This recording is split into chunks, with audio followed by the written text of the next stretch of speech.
नमस्कार साथियों, मैं हूं डॉक्टर आनंद भारद्वाज, आपका जाना पहचाना वास्तु कंसल्टेंट।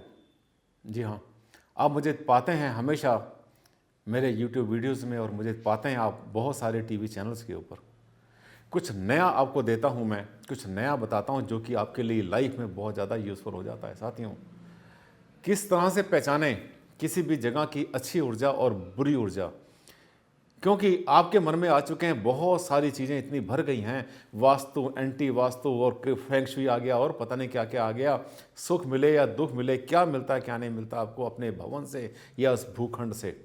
कैसे पहचाने अपने आप बिना किसी वास्तु कंसल्टेंट की मदद से किसी भी जगह को कि जगह आगे चल के आपको शुभ फल देने वाली है या अशुभ फल देने वाली है। अच्छी बुरी ऊर्जा को पहचानना चाहते हैं और सीखना चाहते हैं एक बहुत आसान तरीका मुझसे, तो मेरे इस वीडियो पर चलते रहिए आखिर तक।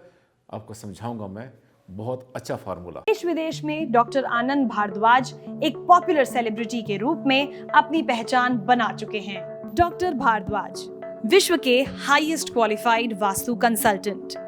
वास्तु कंसल्टेंसी के क्षेत्र में विभिन्न संस्थाओं, मंत्रियों, विशिष्ट व्यक्तियों, अधिकारियों और संतों से 200 से भी ज्यादा अवार्ड से सम्मानित और सुशोभित। डॉक्टर आनंद भारद्वाज यानी वास्तुशास्त्र के इंसाइक्लोपीडिया। साथियों नमस्कार, मैं हूं डॉक्टर आनंद भारद्वाज, आपका जाना पहचाना वास्तु कंसल्टेंट। और जैसे मैंने आपसे कहा था कि इस वीडियो में मैं आपसे बात करूंगा, आपको समझाऊंगा कि अपनी कोई भी भूखंड लेते हैं, कोई भी प्लॉट लेते हैं, कोई भी गोडाउन लेते हैं, दुकान कुछ भी लेते हैं, तो उसकी ऊर्जा को चेक करने के लिए, ऊर्जाओं के बारे में आपने बहुत सुना मुझसे। ऊर्जाओं को चेक करने के लिए मेरे पास सेंसर हैं, स्कैनर हैं, मीटर हैं, दुनिया भर की टेक्नोलॉजी मेरे पास है। शायद इंडिया में, हिंदुस्तान में नहीं होगी किसी भी वास्तु कंसल्टेंट के पास वो सब कुछ साधन सामग्री जिनको मैं यूज़ करता हूँ। बड़े महंगे महंगे बड़े एडवांस सॉफ्टवेयर मेरे पास हैं, बाहर के बने हुए, फ़ोन के बने हुए। आराम से बता देते हैं ऊर्जाओं को। लेकिन ये संभव नहीं है हर किसी के लिए कि वो जो है मुझे साइट पर बुलाएं, बुलाने के बाद उसकी ऊर्जा को चेक कराएं। डिजिटल मीटर होते हैं, सेंसर होते हैं, स्कैनर। लेकिन अगर मैं आपको ये फार्मूला बता दूं कि आप अपने आप भी किसी भी जगह की ऊर्जा को काफ़ी हद तक चेक कर सकते हैं बिना किसी कंसल्टेंट के, तो आपको बहुत अच्छा लगेगा साथियों, क्योंकि मैं चाहता हूं लाभ सबको मिले। सबसे पहले आप ध्यान करें कि कोई भी जगह जब आप परचेज करना चाहते हैं, कोई भी भूखंड है, मकान है, बना हुआ फ्लैट है, अपार्टमेंट है, दुकान है, शोरूम कुछ भी है, फैक्ट्री है, आसान तरीका बताते हैं आपको। उसकी हिस्ट्री पता कर लो, जिससे भी पता करो, पड़ोसी से पता करो, डीलर से पता करो, एजेंट से पता करो, किसी जिससे पता करना चाहें उससे हिस्ट्री पता करें। अगर कोई भूखंड या कोई मकान या दुकान या फैक्ट्री अगर ऐसी रही है जिसमें आपको पता चले कि अरे सर इसमें तो 20 साल में 20 आए और 20 गए, कोई कामयाब नहीं हुआ यहाँ तो सबके सब बर्बाद होके गए, अगर आपको हिस्ट्री पता चल जाती है तो आपकी आंखें खुल जाती हैं। इसका मतलब भूमि की जो ऊर्जा है वो यहाँ पर 9000 भी नहीं है। अगर जगह ने बर्बाद किया 9200 300 से अगर कम एनर्जी है तो वो जगह बर्बाद कर देती है। आप उसको समझ लेना कि वहाँ पर आपको जगह नहीं लेनी, ना तो परचेज करनी है, ना रेंट पर लेनी है। यहाँ तक कि अगर आप सोचते हैं कि आप इन्वेस्टमेंट के लिए लें और लेने के बाद आगे किसी को रेंट पर दे दें, उसके लिए भी ना लें, क्योंकि अगर आपका किराएदार परेशान हुआ, दुखी हुआ, उसकी कमाई नहीं हुई तो वो आपको समय से किराया भी नहीं दे पाएगा और 11 महीने के एग्रीमेंट के बाद वहाँ से छोड़ के भाग जाएगा। दूसरा तरीका आपको बताता हूँ, अगर आपने कोई भूखंड लेना, आपने कोई मकान लेना, दुकान लेना, फैक्ट्री कुछ भी लेनी है, अपने फ्लैट अपार्टमेंट लेना है, उसमें आपको 3 बार जाना होगा। एक बार सुबह जाएँ, ब्रह्म मुहूर्त पर उस प्लॉट पर, उस भूखंड के ऊपर जाएँ, ज़मीन पर जाएँ, 5 से 6 बजे के बीच में जाएँ और जाकर के उस प्लॉट के ऊपर धीरे धीरे टहलें। अपने मन से पूछें कैसा फील हो रहा है आपको। हर प्लॉट बोलता है, हर भूमि बोलती है। और अगर हो सके तो अपने साथ में आप अपनी माता जी को, अपनी बहन को, अपनी वाइफ को, अपने बच्चे को, बिटिया को, किसी को साथ ले जाना, क्योंकि लेडीज़ जो है इस एनर्जी को बहुत जल्दी, बहुत आसानी से फील कर लेती हैं। और थोड़ी देर चलने के बाद आपसे कहेंगे चलो भाई यहाँ तो मज़ा नहीं आ रहा, यहाँ मन नहीं लग रहा ना, मैंने यहाँ पर नहीं रहना, ऐसा ऐसा करना शुरू कर देगी। इसका मतलब नेगेटिविटी यहाँ पर है। या कहीं जाके बहुत खुशी हुई कि हाँ, अपने हस्बैंड से कहती है, फादर से कहती है, पापा, डैडी, पिताजी इसको तो ले ही लो, मुझे तो बहुत अच्छा लग रहा है, एक तरीका। उसके बाद में फिर आपने एक बार फिर जाना है। एक बार जाने से बात नहीं बनती, सुबह की ऊर्जा आपने ग्रहण करनी है।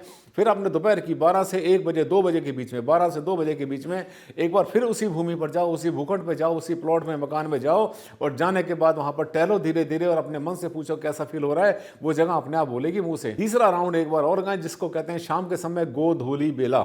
गोधूली बेरा, जिसमें पुराने समय में गांव में जो है गाय लौट कर आया करती थी चरागाहों से। वो समय होता है जिस समय जब सूरज डूब रहा होता है, एक बार तब जाए। 3 बार में जाने पर अगर तीनों बार आपको बहुत अच्छी फीलिंग हुई, मज़ा आया और बार बार आपके मन ने कहा कि हाँ ये मैं लूँगा ज़रूर, इसको भूखंड को ज़रूर लूँगा, इसे परचेज़ करूँगा, बहुत अच्छा लग रहा है मुझे। और साथ में जो लेडीज़ गई थी, जो आपके साथ में महिला शक्ति साथ में गई थी आपके साथ में, उन्होंने भी कहा कि हाँ ये बिल्कुल ठीक है, बिल्कुल परचेज कर लें उसको। आपको किसी भी सेंसर स्कैनर की ज़रूरत नहीं है, किसी भी वास्तु कंसल्टेंट की ज़रूरत नहीं है, अपने आप परचेज कर लेना। क्योंकि हमारे पास तो, क्योंकि मैं कंसल्टेंट हूँ, हमारे पास तो वास्तु कंसल्टेंट होने के नाते मेरे पास तो ऐसी पावर आ जाती है अपने आप ऑटोमेटिकली, अपने एक्सपीरियंस से, अपने ज्ञान से, अपनी बुद्धि से ऐसी पावर आ जाती है कि हमें 3 बार जाना नहीं पड़ता। एक ही बार जैसे किसी भूखंड में एंटर करते हैं, किसी मकान में एंटर करते हैं, तो वो एकदम से पता चल जाता है कि जगह कैसी है, शुभ है, अशुभ है, नेगेटिव, पॉजिटिव। हमें तुरंत फीलिंग आती है, क्योंकि वहाँ की ऑरा को पहचानते हैं, गंध को पहचानते हैं, वायु को पहचानते हैं, लाइट को पहचानते हैं, और एनर्जीज़ को, जो एनर्जीज ऐसी होती है, जो इनविजिबल एनर्जी होती हैं, उनको भी पहचानते हैं। वैसे तो इनको चेक करने के लिए मेरे पास बहुत सारे मीटर हैं, सेंसर है, स्कैनर है। पैरानॉर्मल को चेक करने के मेरे पास मीटर हैं। ऐसी जगह जहाँ पर छोटे बच्चे सोते हुए डरते हैं, उसको चेक करने के मेरे पास इंस्ट्रूमेंट्स हैं। कहीं पर सोने वाला अगर बीमार पड़ जाएगा, और जैसी कैंसर जैसी बीमारी कहीं पर अगर होती है, तो उसको चेक करने के लिए भी मेरे पास सेंसर है, जो बता देते हैं कि यहाँ पर अगर भूखंड पे हम मकान बनाएंगे तो इस जगह पर अगर कमरा हुआ तो ये समस्या आ जाएगी। लेकिन मैंने जो फार्मूला बताया ये आपके लिए बहुत आसान है, कोई इसमें आपको जो है सेंसर स्कैनर यूज़ नहीं करना, वास्तु कंसल्टेंट को भी नहीं बुलाना। हाँ, बुलाना चाहें तो आपकी इच्छा है, कोई बुराई नहीं है। तीसरा फार्मूला आपको बताता हूँ चेक करने का।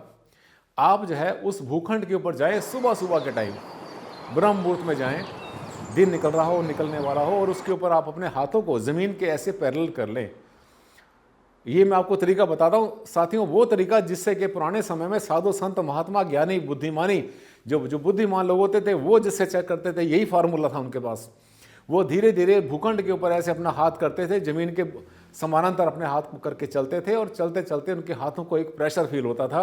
और मैंने पहले भी वीडियो बनाई इसके बारे में, लोगों को सिखाया भी है कैसे चेक करते हैं अपने ज़मीन को। अगर आपके हाथ के ऊपर नेगेटिव इम्पैक्ट पड़ता है, अगर हाथ को जो है ज़मीन नीचे खींच रही है, वो जगह नेगेटिव होती है, हमेशा कभी भी लेने की नहीं होती, बर्बाद कर देती है, खत्म कर देती है, बीमार कर देती है। अगर आपका हाथ कहीं पर जाए किसी भूखंड के ऊपर समानांतर करके चल रहे हैं, और आपको ऐसा लगता है कि वो जो है उसमें आपको अपवर्ड प्रेशर आ रहा है, आपका पॉजिटिव प्रेशर अगर आपको लगता है, तो इसका मतलब जमीन बहुत ज़्यादा शुभ है, बहुत ऑस्पिशियस है, पवित्र है, बहुत बढ़िया है, रहने के लिए बहुत अच्छी है। ये नॉर्मल ज़मीन होगी तो आपके हाथों के ऊपर कोई भी असर नहीं पड़ेगा, ना तो ऊपर जाएंगे ना नीचे जाएंगे, ना कोई प्रेशर अप डाउन नहीं पड़ता। लेकिन नॉर्मल लैंड भी अच्छी होती है, अगर वास्तु से मकान बना लेते हैं तो उसको ऊर्जाओं से भर सकते हैं अपने मकान को साथियों। आप चौथी बात, आप ये चेक करें कि वहाँ पर जब जाने लगे आप प्लॉट के ऊपर, तो आपको शगुन कैसे मिल रहे हैं।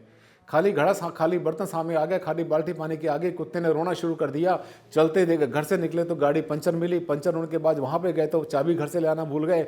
जो कुछ भी हो रहा है उस प्लॉट का, उस भूखंड का, उस मकान के लिए कुछ आपके रास्ते में रुकावट पड़ रही है, इसका मतलब यहाँ पे गड़बड़ है। साथियों, ऐसे ही छोटे छोटे उपाय आपको हमेशा बताता हूँ अपने वीडियोज़ के अंदर में, और शेयर करता हूँ आपसे बहुत अच्छी जानकारी।